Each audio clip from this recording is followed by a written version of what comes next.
La projection de ce soir du film Air Force One, c'est le début de l'aventure du Sneaker Museum. Donc c'était pour introduire un petit peu les événements qui seront à venir. Alors la Air Force One, c'est the must-have depuis des années. On l'a vu d'ailleurs dans le documentaire. Et c'était intéressant ce soir de pouvoir découvrir son histoire et de comprendre tous les chemins qu'elle a parcourus jusqu'à aujourd'hui.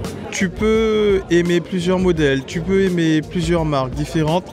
Je suis sûr, dans 90% des cas, tout le monde aura une Air Force One dans sa collection. Donc c'est la chaussure emblématique un petit peu de la culture. J'étais l'un des premiers à juxtaposer ces deux mots, à savoir culture et sneakers.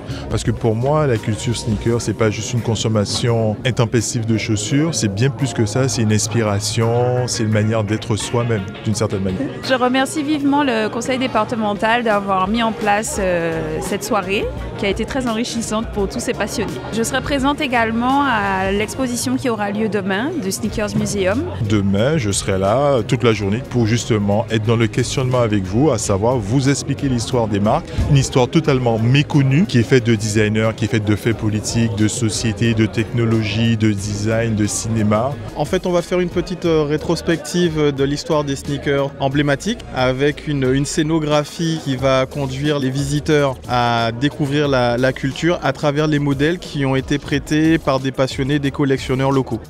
Ce soir, j'ai tenu à venir saluer, voir cette exposition, ce muséum sneakers, puisque ce sont des jeunes qui prennent cette initiative. C'est avec vraiment beaucoup de plaisir que j'ai découvert l'exposition ce soir autour des sneakers. J'ai aussi pu échanger avec les organisateurs et puis c'était l'occasion de discuter avec eux de tout le storytelling qu'il y a autour des sneakers en termes d'histoire mais aussi en termes de projection. C'est un pan de la culture qu'ils ont à cœur de défendre. Mon histoire avec la sneaker, ça commence depuis tout jeune. Hein. Tu sais, au début, j'en avais pas, je voulais m'en procurer. J'étais même pas dans les Nikento, hein. J'étais vraiment dans les pommes d'Api, by Bizarre. Aujourd'hui, ça fait partie de mon quotidien. Je peux pas ne pas monter sur scène avec une paire de sneakers qui me ressemble et qui me permet d'être en totale aisance. Donc c'est un amour fou. Et ce qu'il faut savoir, la culture sneakers, il y a tout un ensemble d'activités autour.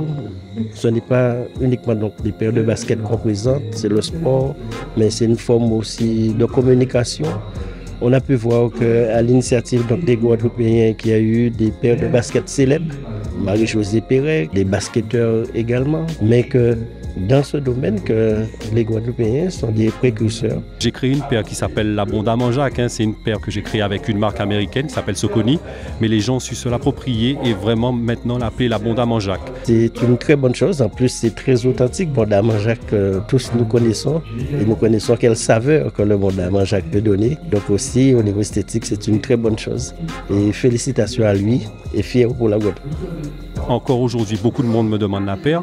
Mais à l'international, ça a été impressionnant parce que j'ai reçu des messages de l'Asie, du Mexique. Il y a des Japonais qui m'ont dit qu'ils viendraient en Guadeloupe parce qu'ils avaient découvert à travers cette chaussure une culture qu'ils ne connaissaient pas. Et pour moi, ça, c'est la plus grande victoire. Il est important de remercier le département pour le travail qu'ils font pour la culture et surtout, cette fois-ci, dans cette opération, de mettre en valeur la culture de la sneakers parce que ça fait partie de notre quotidien aussi et de mettre en valeur des artistes car il faut rappeler que les sneaker addicts sont aussi des artistes. Et moi, dès lors qu'il y a des Guadeloupéens qui prennent des initiatives, j'ai toujours cette volonté de pouvoir les accompagner, de pouvoir les aider à aller plus loin. Parce que, comme j'aime le dire, nous sommes dans un pays, il faut faire preuve d'audace, il faut être ambitieux pour soi-même, ambitieux pour son pays. Donc c'est en ce sens que nous leur avons accordé ce soutien et j'ai beaucoup apprécié la démarche en tout cas et cette volonté d'aller au-delà de la Guadeloupe et c'est une très bonne chose.